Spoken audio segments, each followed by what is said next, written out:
सालासर के नज़दीक मुर्डाकिया के पास बालाजी गौशाला के खेत में रविवार दोपहर बाद आग लग जाने से वहां गड्ढों में दबाए गए लाखों नारियल जलकर राख हो गए। बता दें कि यहां के खेत की 5 बीघा ज़मीन में सालासर बालाजी मंदिर में मन्नत के रूप बांधे और चढ़ाए गए नारियल दबाए जाते हैं।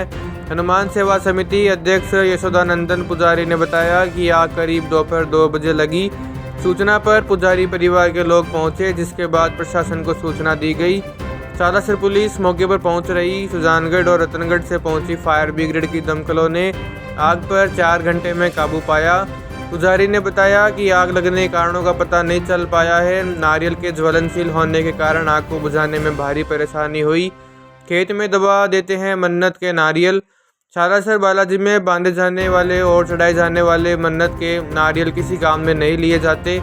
यहाँ ऐसा नियम है कि इन्हें खेत की ज़मीन में गड्ढा करके दबा दिया जाता है। ऐसी मान्यता है कि नारियलों में लोगों की मन्नतें छिपी होती हैं। आस्था से जुड़ा मामला होने के कारण इन्हें किसी काम में लेने की बजाय इन्हें खेत में दबा दिया जाता है।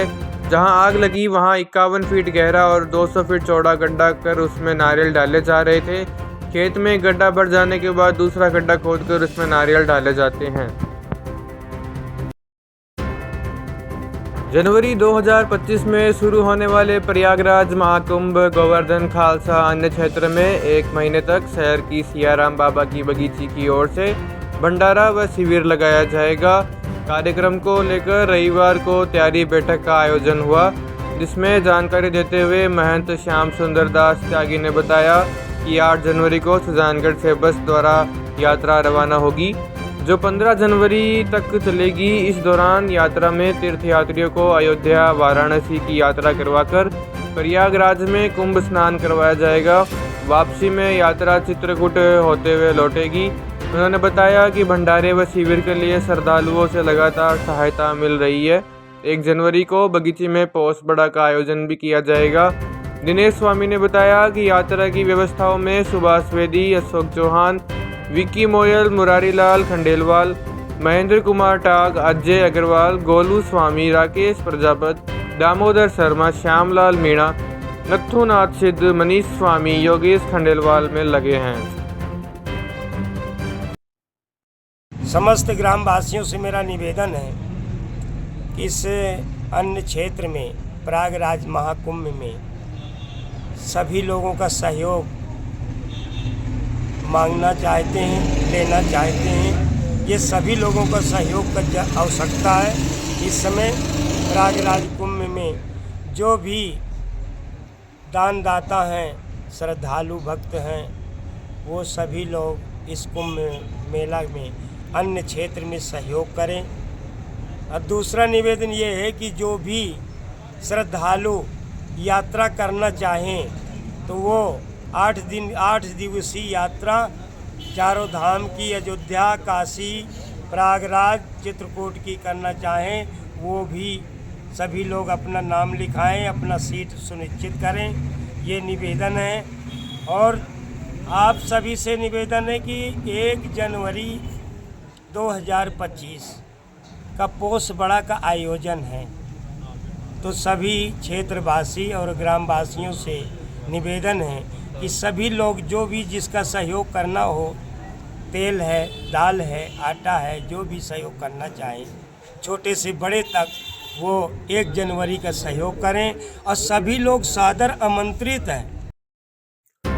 अहिंसा विकास मंच राजस्थान की ओर से अध्यक्ष सुभाष वेदी की अगुवाई में गौ संरक्षण, संवर्धन और इससे समाज व देश को होने वाले फायदों को लेकर रविवार को सुजानगढ़ के गांधी आश्रम में कार्यक्रम का आयोजन हुआ, जिसमें गौरक्षण और गौ संवर्धन के माध्यम से रोजगार और स्वास्थ्य विषय पर चर्चा हुई। इस दौरान संबोधित करते हुए मंच अध्यक्ष सुभाष वेदी ने बताया कि गौ संवर्धन को बढ़ावा देने को लेकर वो देश भर में यात्रा करते हुए प्रमुख लोगों से मिलेंगे।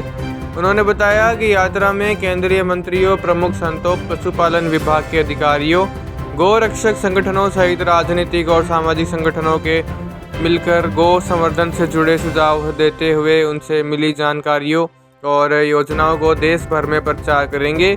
प्रधानमंत्री के नाम एक पत्र जारी करते हुए वेदी ने लिखा कि राजस्थान का एक बड़ा भूभाग बंजर पड़ा है।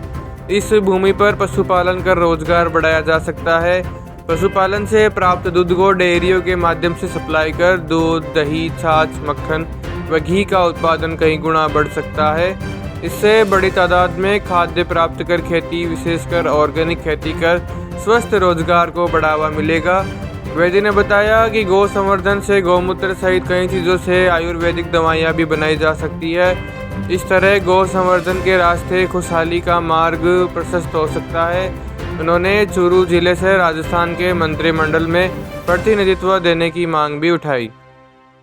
राजस्थान में आगमन पर माननीय प्रधानमंत्री जी का हार्दिक अभिनंदन स्वागत करते हैं और हमारे राजस्थान को आगे बढ़ाने का निवेदन करते हैं। इसमें हिंदुस्तान की पृष्ठभूमि पर एक निवेदन करना चाहता हूं कि जनसंघ के समय में हम गाय माता को बचाने की बात कर रहे हैं, इसलिए हम राजस्थान में पशुपालन को महत्व दें, जिससे कृषि का काम बढ़ेगा और गौपालन से गाय दूध, दही और गोबर से कई दवाइयाँ बनेगी और रोजगार लोगों को मिलेगा, लाखों लोगों को रोजगार मिलेगा, दूध दही का काम बढ़ेगा, डेयरी का काम बढ़ेगा।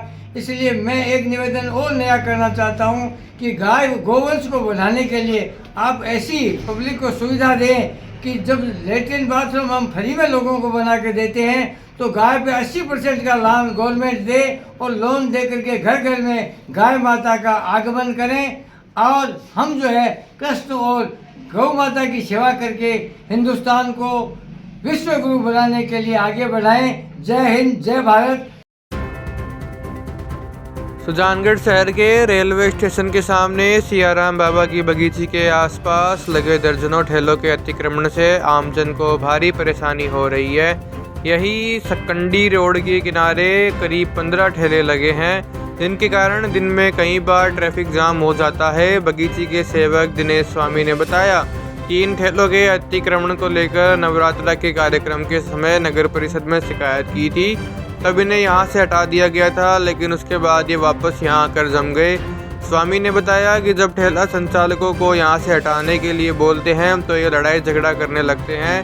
उन्होंने बताया कि इस समस्या को लेकर कई बार नगर परिषद आयुक्त को बोला, लेकिन कोई कार्रवाई नहीं हो रही है, जिससे यहाँ से गुजरने वाले लोगों को भारी परेशानी का सामना करना पड़ रहा है।